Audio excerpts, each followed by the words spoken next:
NFL, we're gonna take anything we can. We'll take it from basketball. College coaches in football who made the best jumps to the NFL. Go. Well, I mean, to me, the biggest no-brainer is Jimmy Johnson. Jimmy Johnson, I mean, was the man. I mean, a little bit like we're talking about with Dan Hurley, like the Hurricanes, and then just goes to the Dallas Cowboys, totally flips the organization around. And within that, why I think you pick him first here is not only what they were on the football field, but of course he was the brain behind the trades with Herschel Walker, people they drafted and everything. So yeah, Jimmy Johnson's the first one for me, Mike. I'll go with Pete Carroll. Now, he had been a two-time NFL head coach before he landed at USC, but something about the time at USC completely transformed him. He had 1 year with the Jets. He got fired, I think, for Rich Kotite after 1994 because Leon Hess was getting toward the end of his life, and he wanted to win a Super Bowl, and newsflash, Rich Kotite did not. Then Carroll was with the Patriots, and he got fired by Robert Kraft. And I remember when he went to USC, they were like, we don't want him. Pete Carroll, he stinks. And look at what he did at USC, and then look at what he did for an extended period of time with the Seattle Seahawks. So I will go Pete Carroll as my first Pretty choice. Special, definitely. I think those are the top two guys that you instantly think of. The next one might not be the guy you think of right away.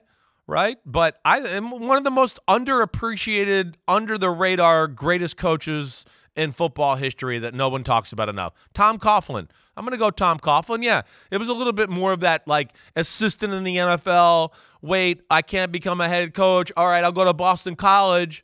We'll be damn good there. We'll be on the national scene. Upset a Notre Dame team, right, that beat beat Florida State the week before, right? To do that, and then jump to the NFL and take over the Jaguars, a startup franchise, and in the second year, AFC Championship game? Come on, that's incredible. Let alone he did with the Giants and some of the obstacles he had to overcome in New York with people on him, the team on him, all that.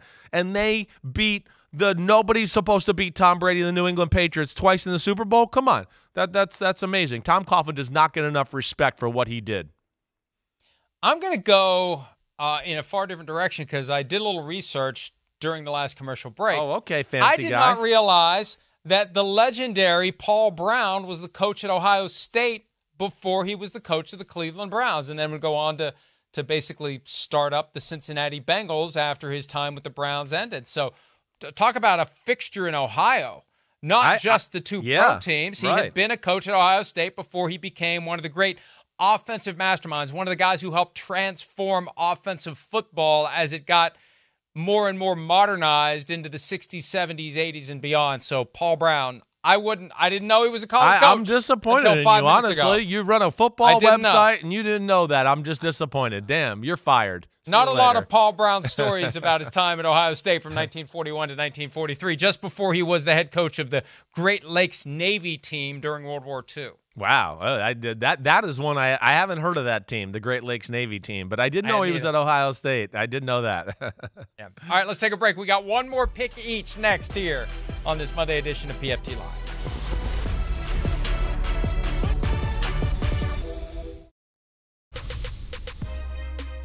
All right, as Dan Hurley decides whether or not to leave Connecticut to become head coach of the Lakers, the best football college coaches who made the most effective leap to the NFL. Chris, who do you have? And don't say Nick Saban. Nope, I won't say him. All right. I mean, yeah, there's a few good ones out there. I mean, John McKay out there, right? John Robinson. I think I'm going to go with good old Jimmy Harbaugh, though. I mean, again, Jim. Tell your dad I said hi. Yeah, I'm gonna tell him. I'm gonna tell Dad he said hi, Jim. And you're a hell of a football coach on top of that. But to go from Stanford and Andrew Luck and what he was doing there, and then just jump to the 49ers and go right to an NFC Championship game and become a power in the NFC almost instantly. I got to give Jim a lot of credit there. I got to say Bill Walsh. I mean, he coached at Stanford for 2 years before he became the head coach of the 49ers and transformed that team into a dynasty. He had been an NFL assistant coach. You kind of forget he was in college. You kind of forget that he was there. And he went back to Stanford after he retired. I remember when he retired from the 49ers after they won Super Bowl 23 23, Yeah, right? 24. After the one against the Bengals. Was it 23 or 24? Oh, 23 he retired. You're right. 24 they won again, and then 25 the Giants won. Yes. Yeah, I just, it was like, man, I know he's had, like, it looks like he's had gray hair ever since he turned 20, but he wasn't old.